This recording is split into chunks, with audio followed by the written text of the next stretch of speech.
disappointed. They're going to finish fifth. They're going to be in the bowl. Once again, it's a story of the Israeli team. Most of the games we've lost by 3, 1, 2, and 4 points, except for Belgium that took the game away from us. Not a single team that we played up against has managed to take the game away from us. We've just been, as always, at the wrong side of the result. We just have not yet developed that killer instinct. But I'm optimistic we'll get there. Talking about it now, there's another tournament that we've got to look forward to at the end of the month in Belgium, on the 22nd of Belgium. This is part of this is the first leg in Israel, and the second leg of the tournament is in Belgium. So all is not over yet for us. We've got to pick up our socks. We've got to take the beating on the chin, and we've got to go to Belgium even better prepared than we are today. The problem for us now that we're in the bottom draw places, seedings 9 to 12, is that after the accumulation of the Belgium tournament, maybe one for sure, maybe two teams are going to get relegated to the second division, and we don't want to be there. I don't think we're capable to compete in this level. Maybe the atmosphere, the pressure that playing at home got to the players, and they made mistakes they shouldn't usually make. But so that means now big break here from the Netherlands. Moldova, sorry, they're playing looks the colours are the same. Moldova made a big break here again. So the Belgium tournament is going to be huge. Israel has to get a finish in the middle part of the table, not to get to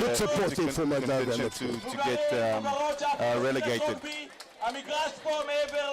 Last year Israel did very, very well in Europe. They had 2 tournaments and they finished both of them in the top division, in the top part, and that's where I think we belong. As you said, Milton, we lost 3 games, less than a try, and these games can go either way, and we got on the wrong side of the scoreboard. Yeah. Moldova just scored. That's Moldova. This is the Pool A. This is the last game of Pool A. In Pool A, Netherlands are unbeaten, and Moldova have only lost 1 game. Okay, yeah. For those of you in Israel or abroad want to know when Israel's next game, Israel's going to, again, if Serbia has finished last, Israel's going to be ranked 5th, and they're going to play at 1:05. Switch on your computers at 1 or be here at 10 to 1. They're going to play number 6 in Pool A, which is Sweden. That's going to be a very, very hard game for Israel, as Sweden lost all their games, but a very, very tough, very skillful team. They got fit. They got fast players. So again, at 1 o'clock. And Netherlands just came back now to score a try under the post. Moldova, we weren't commentating. We weren't looking at the game too much. But Holland did not lose the game in the first day. They won all 4 of the games. Moldova lost to. Moldova lost to, let me find it, to Cyprus. Yes, that's right. They lost to Cyprus the last game of the day for them. Moldova had issues with getting visas to come to Israel. A few of the guys got stuck in Moldova, and then they came to the tournament. Also, they got professional players playing in the Russian league. They were not released for this tournament. So they're playing very well, but this is not their strongest side. Holland and Belgium look the top teams in this tournament. They look very, very organized, and I think they should find each other, playing against each other in the finals. The cup finals are going to be at 5:14.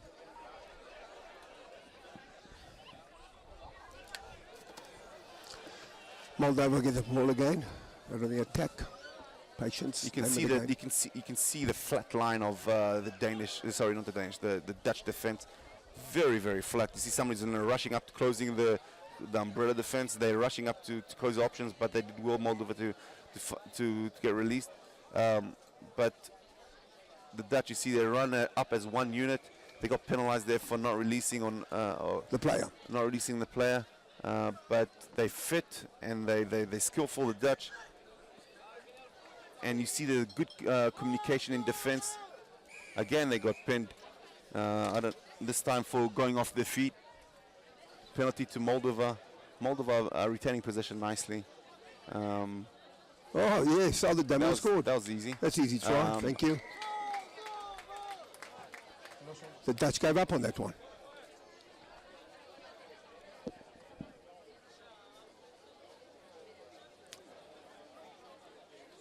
Following this game, Croatia are going to play Belgium. That's going to be the end of the first session of today. They're going to have a break, a lunch break for close to an hour. And then we're going to start at 12:40 with the semi-final of the bowl, which is going to be Czech Republic against Serbia. Follow that by Israel against Sweden at 1:04 at 1 o'clock.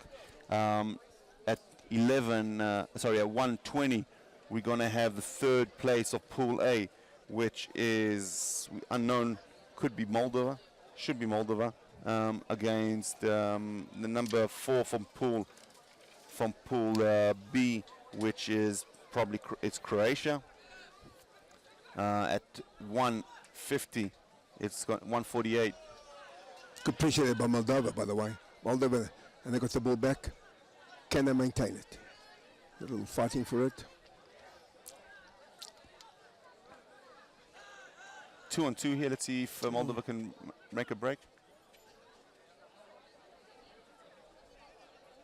But as I said, the Dutch defense is very suffocating and very organized. Hit. Moldova's finding gaps to get through them somehow. That looks marginally forward. Good footwork there. Needs to pass now. Ooh, big hit. Very well worked try.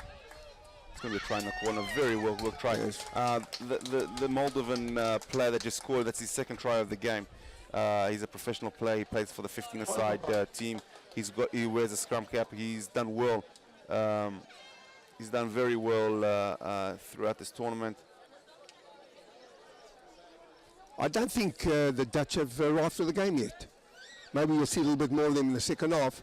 But at the moment, it's all been Moldova in the Dutch half, and the Dutch have been making all the tackles. Fuck, we suck. Oops, I'm off.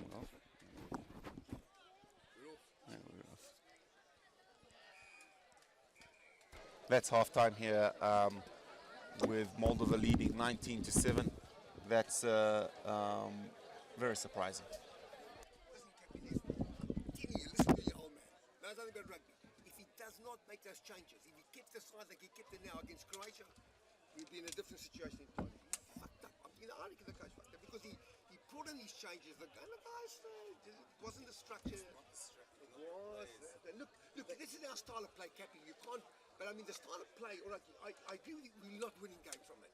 But that's the way we play. We play to our strengths.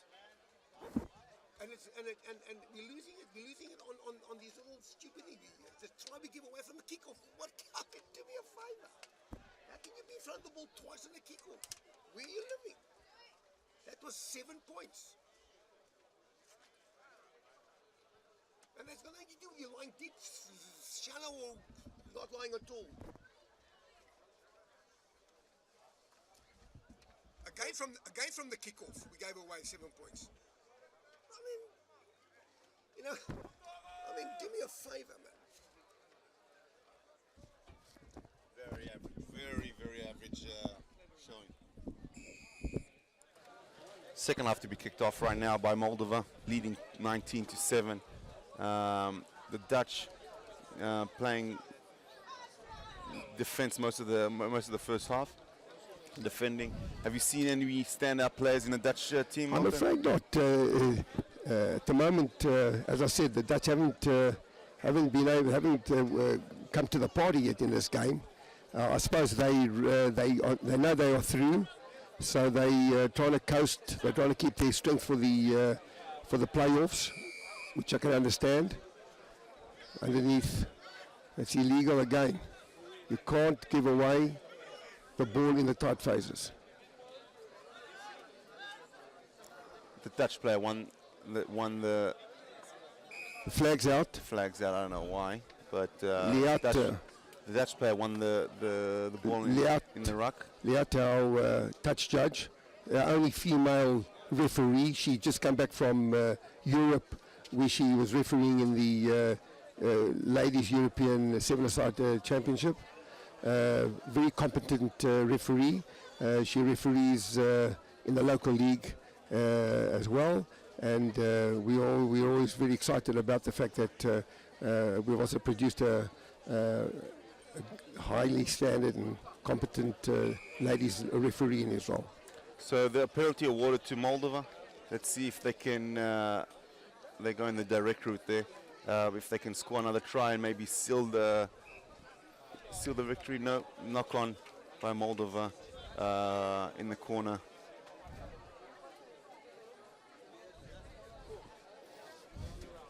The Israel boys just came out of the pool, the ice bath. I saw their heads were low. I'm sure they're very disappointed. Oh, they must be shattered. They're very disappointed of losing to Poland. They had a great opportunity.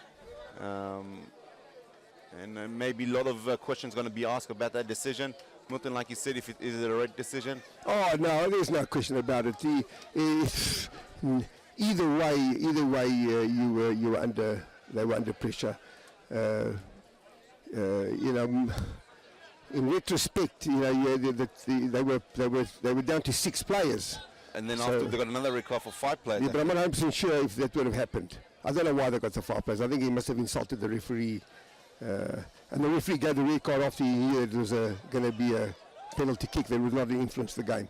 So I'm not 100% sure if that would have happened. But that's conjecture at the moment. The game on.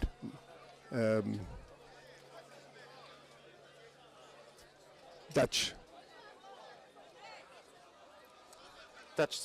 finding it very hard to get into rhythm here.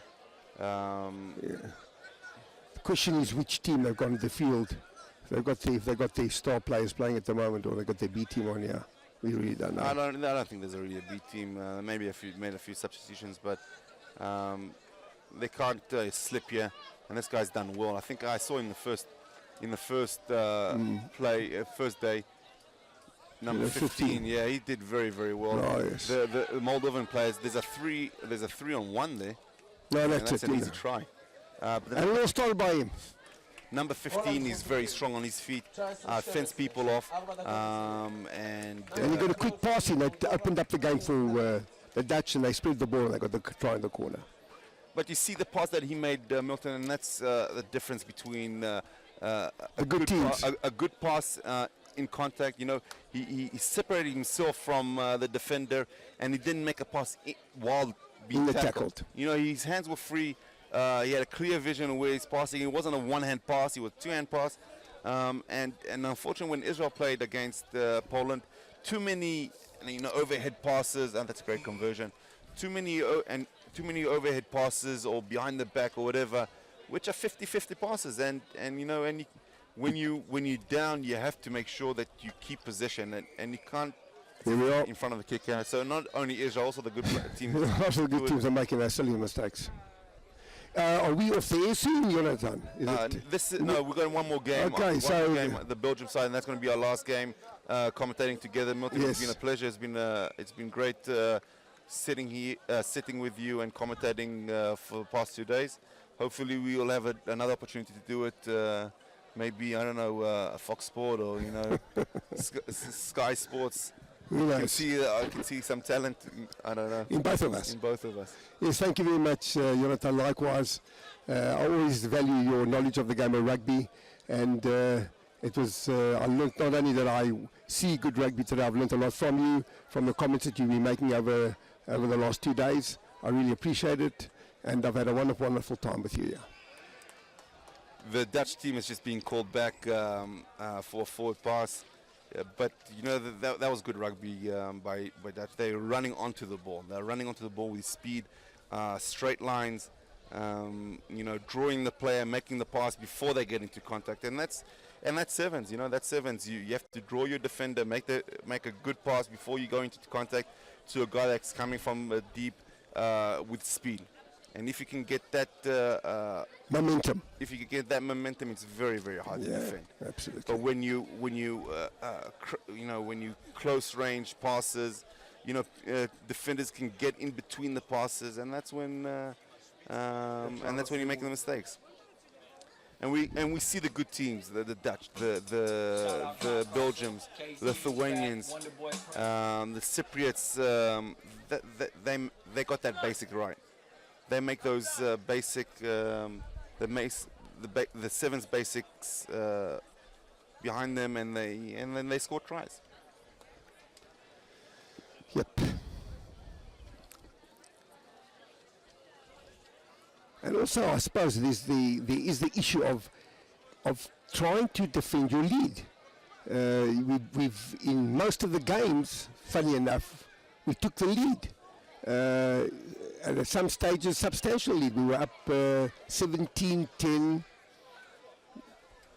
to Croatia at half time.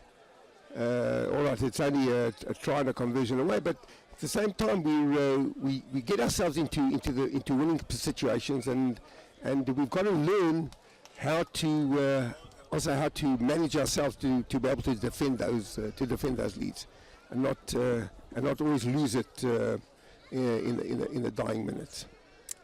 Actually, against Poland, we came back very, very strongly, which was obviously encouraging. Free kick. This is interesting. Free kick for Holland. Some back chat there. Not at the point. No, that's I don't know why they did that. He was just behind the referee, but the referee's like the player's taking the tap in front of them, not behind them. There's like the Dutch are 5 points behind, but I think they're capable of going all the way and scoring a try. The Moldovan team came here with only 9 players instead of 12, so they're going to be under the pump here. They're very, very tired, I think. Oh, see, and he dropped the ball. Oh my goodness. That's unfortunate. That's not the end of the game, but oh my goodness. He just had the line in front of him. That's right. We've seen that happen before in rugby. That you already think about your swan diving in the corner, and you forget to hold on to the ball. If I remember correctly, you were guilty of such a happening quite a few years ago in a final against Tel Aviv, if I remember correctly. He also had the line to beat. And you're right, Milton, but we'll stick with the. We'll stick with the Civics. Well, this is Moldova ran out because they thought the game was over, and they just handed back the ball to the Dutch side. Oh, you're gonna be careful. He has to run with 2 hands onto the ball. That's dangerous. Oh yeah, he's dropped the ball now. Yeah, you see what happened? Yeah. Well, that must be the game. That has to be the game now. The Hooter's gone. And that's the end of the game. Moldova win. I don't know if that changes anything. Well, they seem to think so, so we better have a look. Yeah, because that means Moldova has won 4 games. Cyprus has won 4 games. The Netherlands won 4 games. And now it's only points differential. So I guess they go into... So it's 1914 we're right now. Yeah, 1914. So I think that means that Moldova has overtaken Cyprus into 2nd place. Moldova's got a positive. Yeah, positive. So they've overtaken over Cyprus. So that's massive for Moldova. Especially they came here with 9 players. Yeah, they came here with 9 players. Marco,